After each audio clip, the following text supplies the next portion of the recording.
Welcome to week 5 of Get Out of Church. Amy is going to share a powerful message with you today that helps us understand who needs church.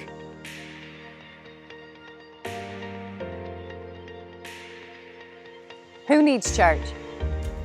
If God can hear our prayers no matter where we are, and our worship doesn't require 4 walls and a steeple, then why do we need church?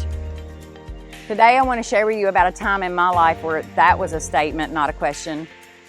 See, I just started winning my battle over a meth addiction.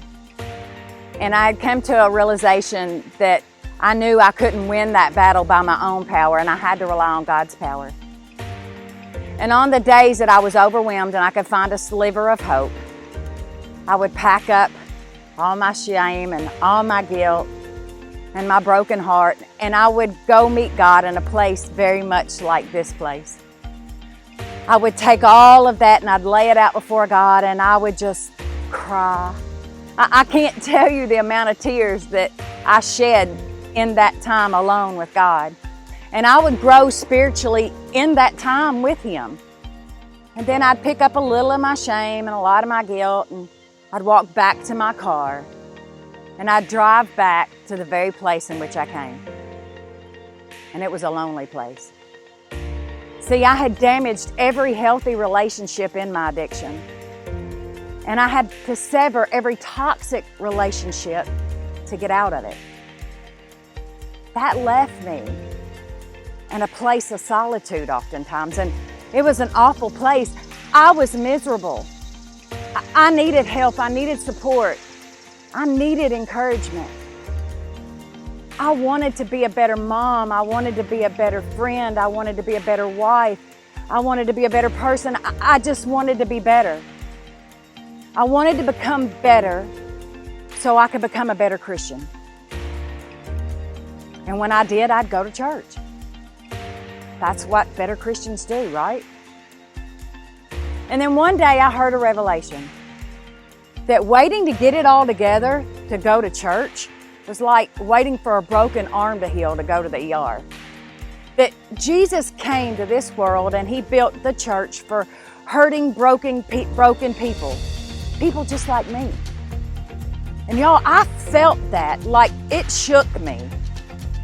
So I went to church. And that is when I found the hope and support and the encouragement that had been holding me back. That is when revelation met opportunity and my life began to truly change. See, Jesus tells us in Mark chapter 2 that a healthy person doesn't go to the doctor. Just like He didn't build the church for a righteous person. He calls the sinners, the broken, the messed up, the jacked up, the have-nots, just like me. See, Jesus used the church to change my life. And if we're honest here, we're all battling something. And we all have a place to go. Jesus built a place for you and for me. So if you ask me now, who needs church? The answer is pretty simple. We all do. Amy gave us such a great reminder today about who needs church, and I love what she talked about, that church is for the broken and the messed up, not the people who have it all together. See, you going to church, you being a part of a body of Christ is so important. We talked about last week at church about the importance of us gathering together, especially in dark times. And I hope you'll check out that message. We're going to link it in the description so that you can see that and talk about who needs church and then get a backbone of why we need to be together. So we're so glad you joined us today. Check out the link in the description. Check out all the other videos about Get Out of Church and why we need to be together.